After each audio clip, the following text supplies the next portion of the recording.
Good morning po sa inyong lahat mga sir, mga madam. Ako'y nagbabalik ang inyong lingkod, Agent Joel.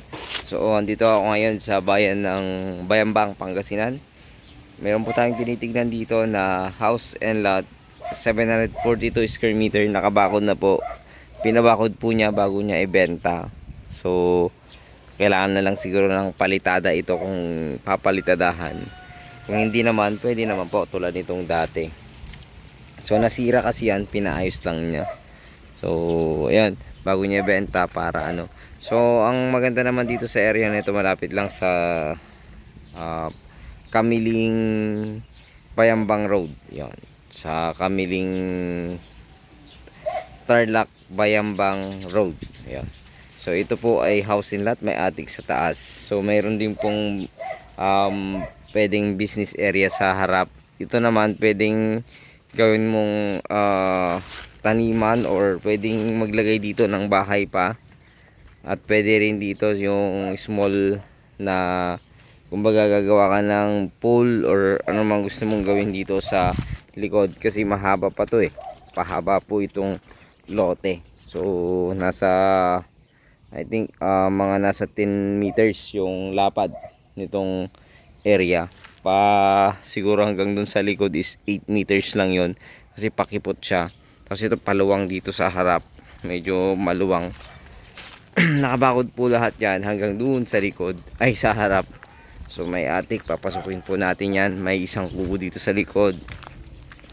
At tinanggal po yung mga saging dito, so naglinis. Yung bedroom, bilangin natin, puntahan natin, pasukin natin sa loob. Dito ako nagsimula sa likod para po makita po ninyo. So tatanungin ko na rin po kung ano yung mga kasali doon sa ibibenta. Siguro yung ibang mga gamit or mga gamit tatanungin natin.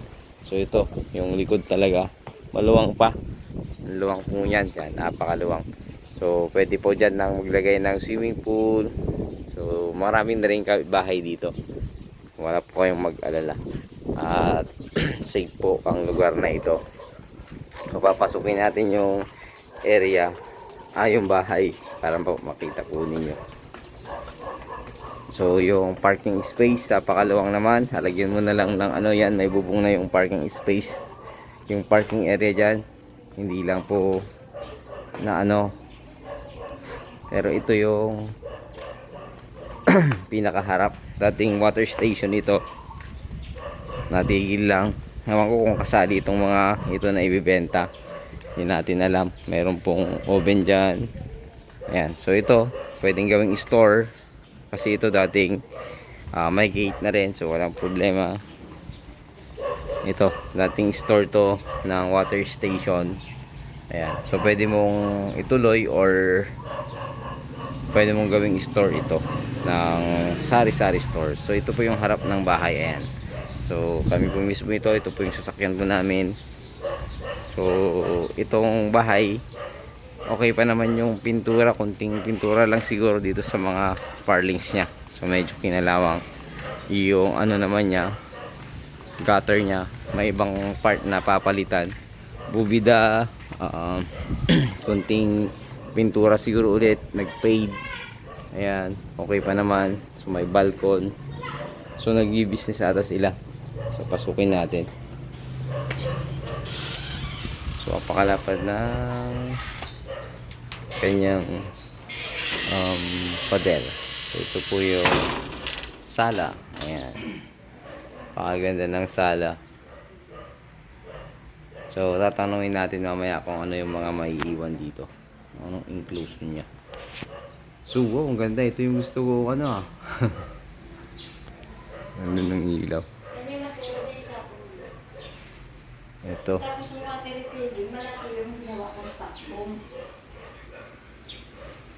yung apat na kwarto po, tatlong CR. Ayan. So isang kwarto sa baba. So, ito yung palabas dun sa, ito yung kusina, tapos palabas, ito yung palabas dun sa area. Ayan, dito tayo galing kanina. Tapos dun. Yan yung papunta sa harap. Tapos, yan naman po yung papunta sa likod. So, mga bago tong screen door. Kasi ito CR. Ayan, CR. Kasali ba lahat ng gamit, atay? Lahat na, hindi Pa? Semi-furnish tayo. Semi-furnish po. Ito yung ano. Mamili ako ng mga kukunin ko lang. Okay. Sa mga maiiwan, mamimili lang si madam. Aircon, maiiwan. Itong rep, ibibigay daw sa agent. Na to, may Ay, freezer pa doon. kasali na to, ma'am. Ay ba? Oo, sa'yo na. Gusto mo? Pag nabenta ko. Ayan. Hindi. Kasali po yung rep. Sige, kasali yung rep. Hanapan mo naman ako ng medyo maliit. Kasi Ayan, pasukin natin sa taas.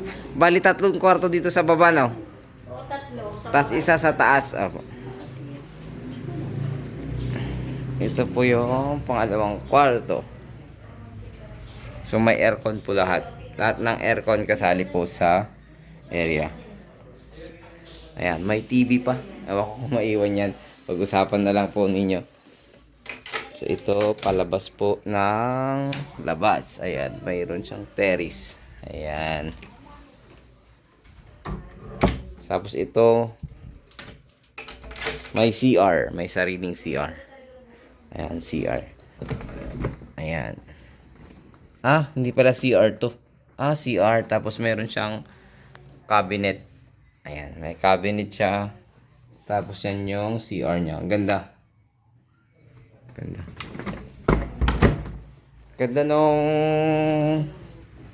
Ganda na tong kwarto. Itong ano nyo, ma'am, keyboard nyo kasali? Ay, hindi. Hindi. May drum pa ako dyan. Diri kasaling drum. Okay, sige po. Kasi sa anak ko yun. Nakita ko na yun nun. No? Ito, yung pangatlong kwarto dito sa baba. Pang ano lang to, pang isahan lang. Ayan. So, parang yun yata yung pinaka-master bedroom. Ito yung pinaka-master bedroom na, ma'am. Oo, yun. Kasi meron May siya. terrace, Apo. May terrace sa labas yun. Akit lang ako, ma'am, sa taas. May terrace sa labas yun, Will, Apo, tinignan ko na po. Ito naman yung sa taas. Hello, mapunta rin boy. Hello. Ito yung sa taas. So, pinaka-attic room. So, meron din siyang tawag yan, aircon. So, ito yung kwarto. Maganda. Tapos may terrace dito sa taas. Ayan. Tapos, tanaw mo lahat. Ayan yung pinaka likod. Ayan. Makikita mo, bakod na siya. Tapos, ito yung mga kapitbahay. Ayan, dun yung highway. Ayan, nasa part na yan. So, lalabas tayo dyan mamaya. So, ito yung yung mga gamit. Tatanungin na lang natin kung ano yung mga maiiwan. So, ito yung CR. Ayan. So, ang ganda. So, tapos pababa. Ayan. So, uulitin ko, ito ay bayan ng Bayambang, Pangasinan. So, may sukat na 742 square meter. At ang room nito, 3 sa baba, 1 sa taas, isang attic room. May 3 CR. May isang pwedeng business area sa harap. Maluwang yung parking space. So, ayun, muli, sana magustuhan nyo po ito. Ito po ay titulado. At the same time, ongoing yung transfer sa pangalan po ng ating seller. Kaya wala pong extrajudicial settlement. Inaantay na lang po yung paglabas sa pangalan ng ating seller. So, ito po ay malapit lamang sa Kamiling, Bayambang Road. So, yung mga gamit, depende po yung mapipili po ng seller po natin.